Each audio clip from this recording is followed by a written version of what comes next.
इस देश की विडंबना है और दुर्भाग्य है कि देश के प्रधानमंत्री और गृह मंत्री कर्नाटका में इतने व्यस्त हैं, वोट की राजनीति में इतने व्यस्त हैं कि मणिपुर जल के स्वाहा हो जाए उनको फर्क नहीं पड़ता। उनको मतलब सिर्फ वोट से है, वोट वोट और वोट।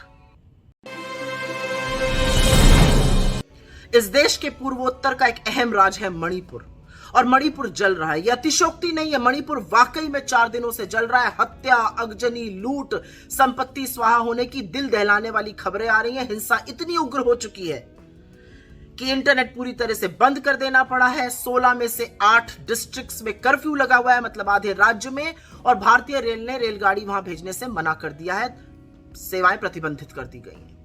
हिंसा ने इतना उग्र रूप ले लिया है कि कानून व्यवस्था पूरी तरह से ठप है, और इस देश के प्रधानमंत्री और गृह मंत्री ने गवर्नर को अधिकृत कर दिया है शूट एट साइट ऑर्डर के, मतलब जहां देखो वहां गोली मार दो।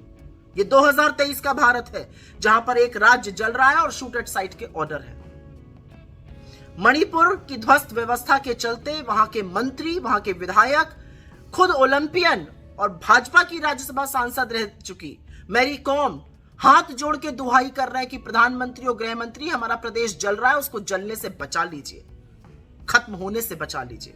लेकिन इस देश की विडंबना है और दुर्भाग्य है कि देश के प्रधानमंत्री और गृह मंत्री कर्नाटका में इतने व्यस्त हैं, वोट की राजनीति में इतने व्यस्त हैं कि मणिपुर जल के स्वाहा हो जाए उनको फर्क नहीं पड़ता। उनको मतलब सिर्फ वोट से है, वोट वोट और वोट।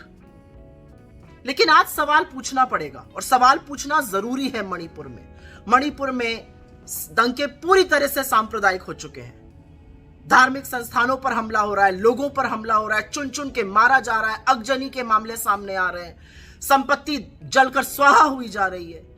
क्या कोई नैतिकता नहीं है प्रधानमंत्री मोदी आपकी और गृह मंत्री अमित शाह की कि आप अपना सारा अटेंशन मणिपुर पर दीजिए? आपने तो यहां कर्नाटका आके कहा था अमित शाह जी की अगर आपकी सरकार नहीं आएगी तो दंगे हो जाएंगे। मणिपुर में आपने किसके नाम पर वोट मांगा था? वहां पर तो आपकी सरकार है, आपके रहते हुए मणिपुर जल उठा है। क्या कर रहे हैं आप उसके बारे में? असलियत तो यह है कि एक गृह मंत्री के तौर पर आप पूरी तरह से विफल रहे हैं। असम और मिजोरम में गोली चल जाती है, कर्नाटका और महाराष्ट्र में सीमा विवाद हो जाता है, अब मणिपुर जल रहा है। आपको अपने पद पर रहने का क्या मौलिक अधिकार है? वास्तव में तो मणिपुर में 356 अनुच्छेद के तहत तुरंत राष्ट्रपति शासन लागू कर देना चाहिए और स्थिति बहाल, शांति बहाल करने के प्रयास करने चाहिए। और मोदी जी, मैं सिर्फ आपसे हाथ जोड़ के एक निवेदन करती हूं, आप इस देश के चुने हुए प्रधानमंत्री हैं, भाजपा के स्टार प्रचारक मात्र नहीं है। कर्नाटका भी देख रहा है कि मणिपुर के हमारे भाई बहनों के साथ क्या हो रहा है, और कर्नाटका भी चाहता है कि आप अपना सारा अटेंशन वहां पर शांति बहाल करने में, कानून व्यवस्था दुरुस्त करने में लगाइए। मणिपुर को जलने से बचा लीजिए मोदी जी। यहां पर वोट मांगना आपके कर्तव्य के खिलाफ है। इस देश का एक राज्य जल उठा है, उसको बचाइए, वहां पर शांति बहाल करिए, वो आपका राजधर्म है। आपको अपना राजधर्म याद दिलाना जरूरी है।